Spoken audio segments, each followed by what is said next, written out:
What's up guys, Vulkan here, and today we're reviewing Godfall. Now, as some of you guys know, Godfall released a bit early for PC in my time zone, so I was able to play it on the 11th. And so far, I've racked up about 17 hours of playtime and got around to building a decent Ignite build that I've been using in Endgame. So, as always, this review is 100% my opinion. There will no doubt be many of you who might not have the same experience that I did, so please keep that in mind, and let's get things kicked off by talking a little bit about the story. So, the story of Godfall is incredibly forgettable. It is just not that great. I had a hard time becoming attached to any of the characters. There were some moments where the writers really wanted you to feel like sorrow or empathy, but it just really wasn't there for me. There wasn't enough build for each character. There wasn't enough world building, story building, backtelling, anything like that. So, and this is mostly due to some of the wording or choice of words when telling the story. There were quite a few instances where I was just trying to figure out why a character had said something, and I ended up with this whole kind of theory to explain it and tried to give the story some credit and thought, you know, maybe the story isn't this shallow. Maybe it's not this like on the nose, but I was completely wrong. It's as deep as a kiddie pool. It has zero twists and turns, and it is 100% straight as an arrow. So what you expect is what you're actually going to get. And honestly, that's kind of to be expected in a game like this. I mean, looters aren't known for their stories, and to be honest, most people wouldn't listen even if there was one. I mean, how many people actually know the story of like Path of Exile and things like that? So we just really want to blast through, play the game, get to end game, start collecting meaningful loot, min-max our characters. We care more about the gameplay loops than the story itself. So long story short, if you're looking for this like wonderful epic about a battle between two brothers, I would look elsewhere because it's not really here. It's just a hollow shell of a story. Now, there are roughly 20 story missions in the game, and the majority of them are called hunts, which give you a mini-boss target to find and kill within a certain time limit. It reminds me a lot of Monster Hunter. You choose the monster, it gives you like this preview, and then it tells you, hey, you need to go hunt this guy down, and here's some bonus objectives you can go complete. Now, the issue I have with this is that you're basically grinding out the same 4 or 5 missions to gather a currency called sigils, and these sigils are used to unlock the boss for that realm. And there really just isn't a ton of variety, and I can see a lot of people failing to make it through to the end game because of it. You have a couple missions that kind of set up the story for the area and introduce you to the factions, but beyond that, you're just hunting down creatures, or there's like a free roam option where you can just run around the area itself and do side objectives, do public events, things like that. So if that's more your speed to kind of grind out some experience, then that's available. Now, all of the story missions are going to be launched from the player hub, the 7th Sanctum, which is a small bunker that's not shared with other players. I know a lot of people were kind of curious about that of, okay, are you going to see other people there? You don't, it's just you. And these missions work kind of like Destiny 1.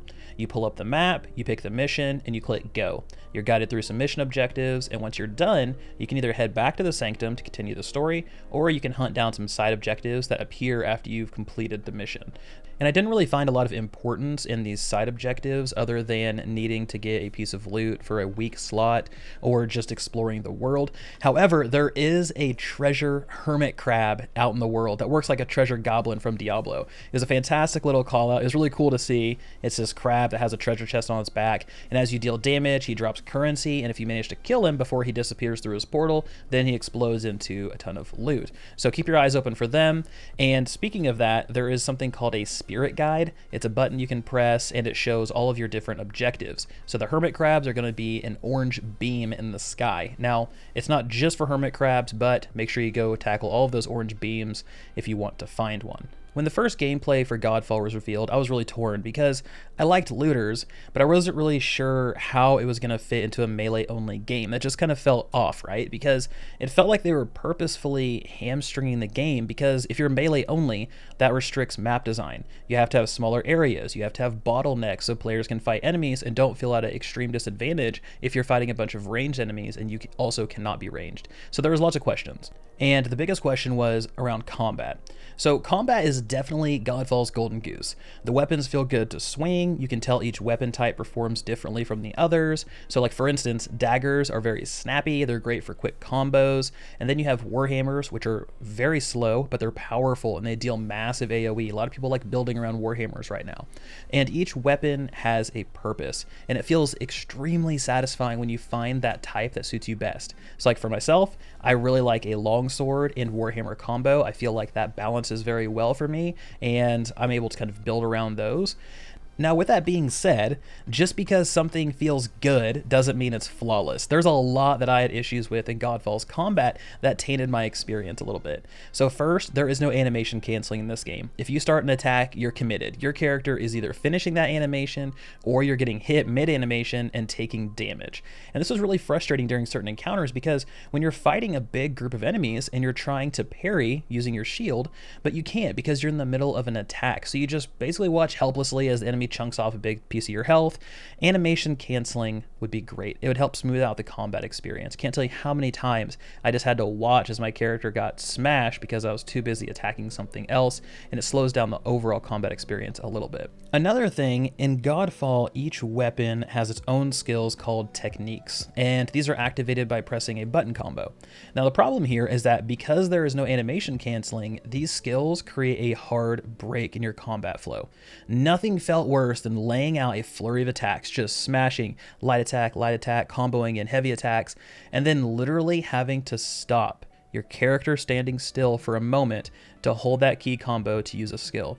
It felt clunky, it felt poorly implemented, and I think it would really help the overall experience if you're able to weave these into your attacks.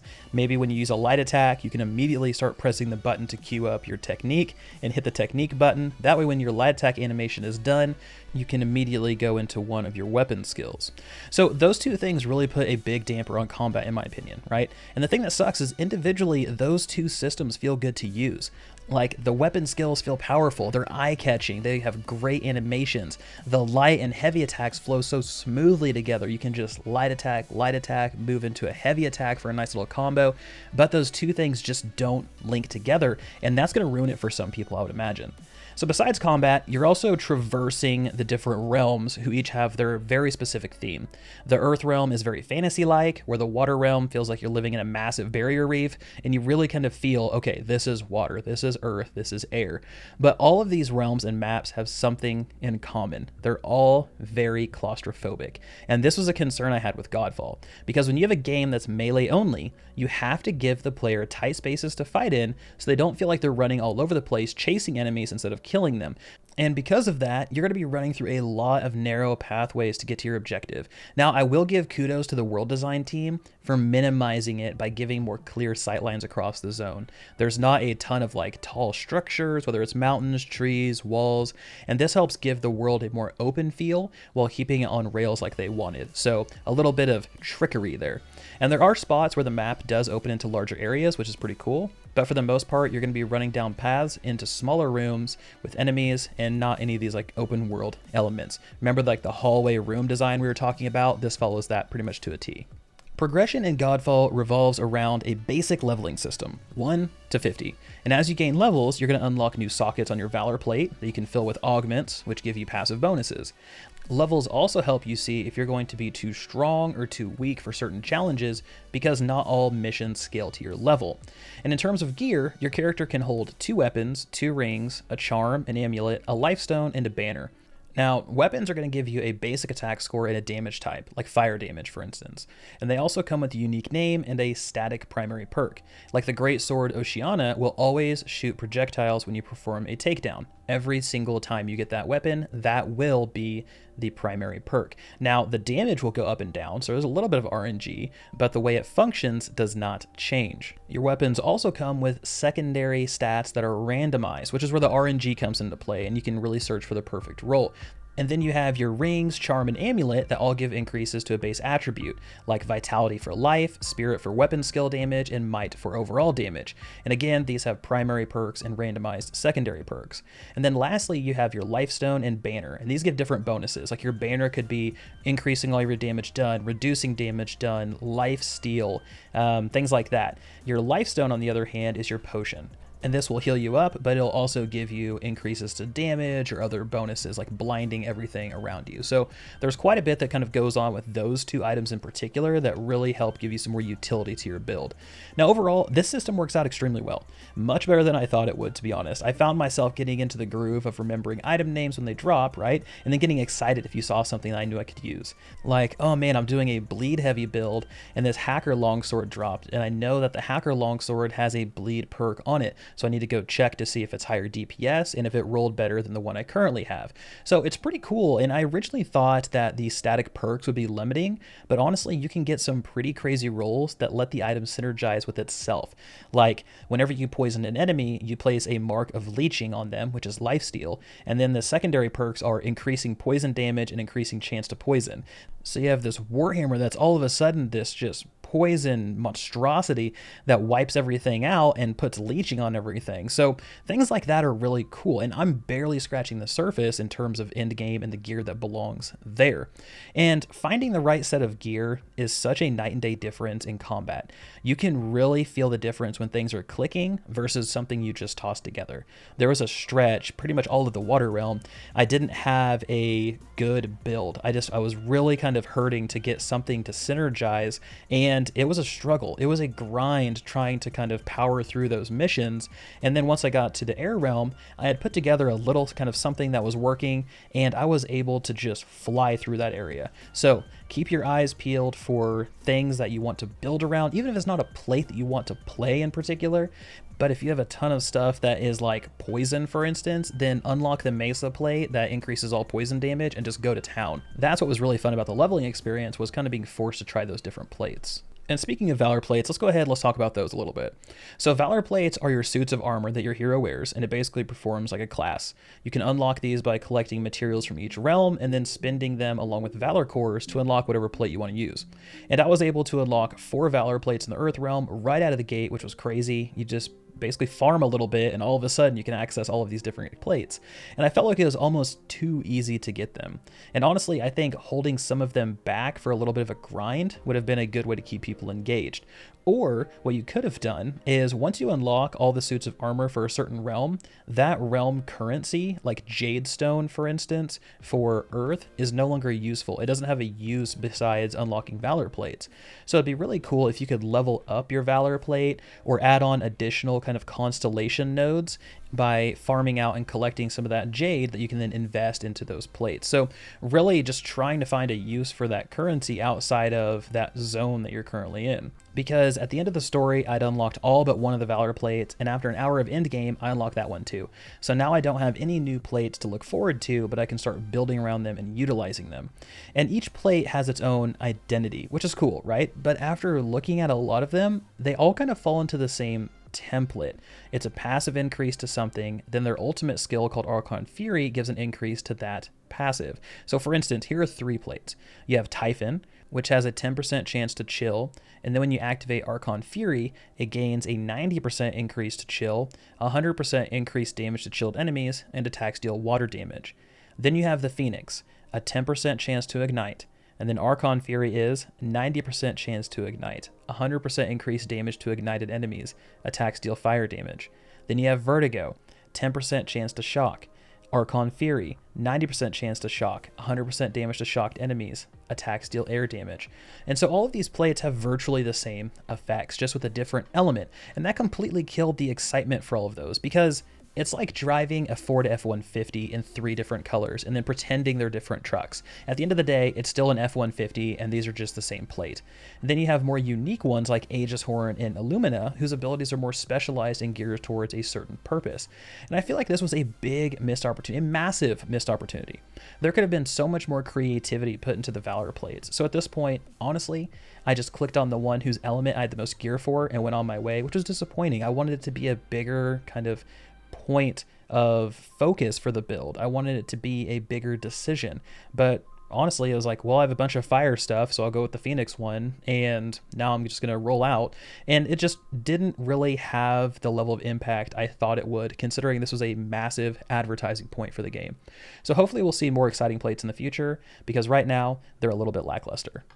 So endgame is where things really start to improve, and honestly, endgame and early game are night and day different in terms of your combat experience, the enemies you're fighting, the synergy, because up until this point, everything felt like a grind.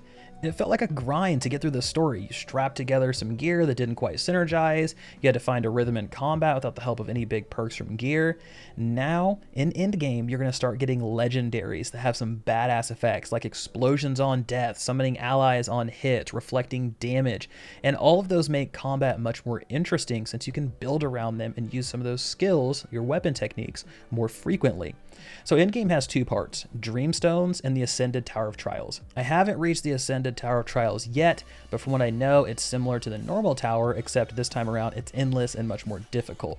Now Dreamstones, on the other hand, are your entry to Endgame. You're going to be able to start these right after you finish the story, and they're going to take you through 3 rounds of hunts, missions, and an ultimate boss fight each. And these boss fights are ones you've seen before, but they're much harder and they come with negative modifiers. So like after you kill this boss, you collect the loot, then you can move on to the next Dreamstone. There's 18 of these guys in total, and these help you get to max level where you can unlock and start doing the Ascended Tower of Trials. So this whole process feels a lot like Greater Rifts from Diablo. You start off with a Dreamstone, and as you beat it, it unlocks another one at a more high level. It's a good system and one that I know a lot of people are going to enjoy. I've cleared the first 3 so far, and I plan to keep kind of grinding out. I need to finish out 10, so at the 10th one you can unlock the tower, and that should be around level 50. The one big miss here is that they didn't implement any sort of matchmaking. So you need to either assemble your own party by using the Godfall Looking for Group Discord, which I have linked below, or get a couple of friends together. This is a big miss. We've seen how this is played out for games like Destiny 1, and it just was not great. It was always a big point of contention. It still is for raids. It's just something that people want to be able to pick up a game, find some players to matchmake with, and then go into and do the in-game activity. If it's not a great experience, fantastic. That's on them. That's on the players, the group, that at least give them the opportunity to do it. So I have heard rumors that matchmaking is coming. It's just not there for launch, which is kind of weird. But either way, this is a big miss, and I know this is going to be a big deal breaker for a lot of people. I was under the impression that matchmaking was in there up until launch, and then I got in and surprise, it's not there. So that wraps up this one, guys. That is Godfall in a short review. So far, it's been fun, but I'm only 17 hours in. How are those hunts, Dreamstones, 125 weapons, Tower of Trials, how are all of those going to feel around 100 or 200 hours? I know the developers said an expansion is in the works, and hopefully it'll bring some new Valor plates, endgame maps, new gear to chase down, because right now I cannot see myself spending 200 hours in this game with the amount of content that we have available. Now, there are lots of things to love about the game, lots of things to love, but I just don't feel like it's worth the price tag right now. I feel like if this game was in the $45 range, it would be a better sell, because right now it's tough to compare it against other fully priced games who provide double the amount of content. So for those of you who have it, you picked it up, what do you guys think? Do you like it? Do you not like it? I want to hear your thoughts. As always, thank you so much for watching. This has been Vulkan, and I'll talk to you guys next time.